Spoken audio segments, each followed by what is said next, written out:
E aí, pessoal, bem-vindos a mais uma análise visual. Hoje a gente vai destrinchar um verdadeiro manual tático tirado do livro do Caio Magno Lima Campos, O Caminhos para a Câmara. A gente vai focar especificamente no tópico 15 da obra, que fala sobre aquele que é, sem dúvida, o maior pesadelo para qualquer candidato a vereador hoje em dia: como lidar com a ameaça tóxica das fake news. A gente sabe que política local exige muita sola de sapato nas ruas, mas a batalha no meio digital tem o poder de destruir reputações num piscar de olhos. Então, bora mergulhar nisso e entender como construir uma defesa blindada contra a desinformação. Para quem está ali nas trincheiras de uma eleição municipal, a competição é absurda. Imagina a sensação de estar cercado por cobras no meio digital, só esperando o momento de dar o bote. Essa metáfora ilustra perfeitamente a ansiedade constante e essa ameaça venenosa que a desinformação traz para uma campanha super bem intencionada. E olha, não estamos falando de uma simples fofoquinha de bairro. É um ataque coordenado que exige uma estratégia de defesa estruturada e zero espaço para amadorismo. E para combater esse veneno, o autor propõe uma jornada bem clara dividida em 4 fases: o impacto das fake news, o monitoramento e verificação constante, como responder com evidências e, por último, não amplifique a mentira.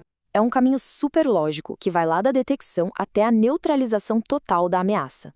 Bom, começando pela nossa primeira fase, o impacto das fake news. Vamos ver o que realmente está em jogo. Antes de se defender, a gente precisa entender o que a desinformação quer destruir. E o alvo é muito direto: a credibilidade. Quando informações incorretas ou enganosas começam a circular, isso não causa só uma dor de cabeça passageira. Isso corrói a percepção pública e mina a confiança, que é, literalmente, a moeda de troca mais valiosa de um candidato. Então, o grande lance aqui é que as campanhas precisam sair daquela posição vulnerável de apenas vítimas de boatos para assumir de vez o controle da própria narrativa e proteger o processo democrático. O que nos leva à nossa segunda fase: o monitoramento e a verificação constante.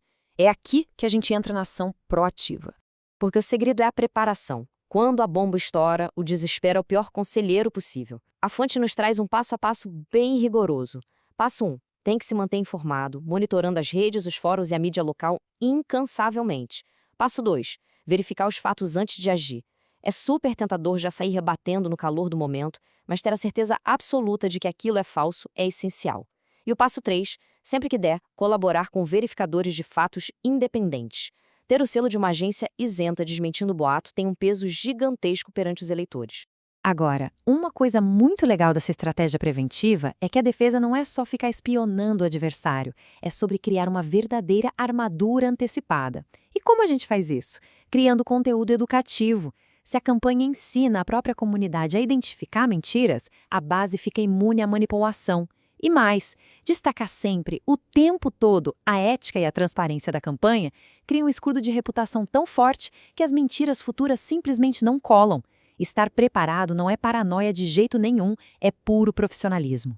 E aí chegamos à terceira fase: como responder com evidências. Porque uma hora ou outra a barreira pode ser rompida. E quando a fake news viraliza, a fonte traz regras de neutralização muito rígidas. Primeiro, responda prontamente. O tempo joga contra a verdade na internet. Mas essa rapidez tem que vir junto com objetividade e profissionalismo, sabe? Tem que fornecer evidências sólidas e dados verificáveis ali, na hora. Outra tática fundamental é mobilizar os próprios apoiadores. É criar um exército para compartilhar a verdade, ao mesmo tempo em que a campanha vai lá e denuncia oficialmente o conteúdo falso para as plataformas. E vale muito atenção nisso. Existe uma diferença abissal entre uma reação emocional e agressiva e uma resposta técnica e baseada em evidências. O autor é muito categórico, pedindo para evitar confrontos pessoais ou linguagem ofensiva. Bater boca na internet não convence ninguém que está em dúvida e só alimenta os trolls. A vacina contra a mentira não é a raiva, é o dado concreto vindo de uma fonte confiável. Aquela frieza analítica é o que salva campanhas de um desastre total. O que nos traz a nossa quarta e última etapa do Manual de Sobrevivência: não amplifique a mentira. A fase do controle de danos e disciplina estratégica. Mas antes de detalhar isso, vale a pena pensar numa coisa por um segundo. Qual é o maior erro ao combater uma mentira? Existe uma armadilha psicológica gigante em que muitos candidatos excelentes acabam caindo quando tentam apagar incêndio com gasolina. E aqui está a grande sacada, o contraste perfeito. O instinto humano falho é pegar fake news, jogar nas próprias redes e estampar um "isso é mentira" gigante. O problema? Os algoritmos não leem o repúdio indignado do candidato, eles só leem o engajamento. Compartilhar a mentira para refutar acaba espalhando ainda mais a desinformação, dá oxigênio pro fogo. A estratégia vencedora apontada pelo autor é evitar essa amplificação a todo custo. Corta o oxigênio do boato. O foco imediato tem que ser na comunicação clara da mensagem positiva e nas propostas construtivas. Para fechar nossa apresentação explicativa de hoje, trago essa citação direta do guia que amarra toda essa filosofia de forma brilhante.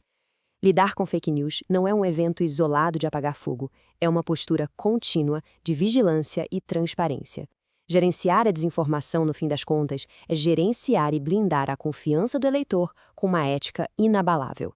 E fica aqui uma provocação final. Se a credibilidade é o ativo mais insubstituível de um projeto político, será que os escudos digitais das campanhas estão realmente prontos para barrar o próximo ataque antes que ele viralize? Um grande abraço para quem acompanhou a gente nessa análise e continuem sempre de olho nas engrenagens da comunicação política.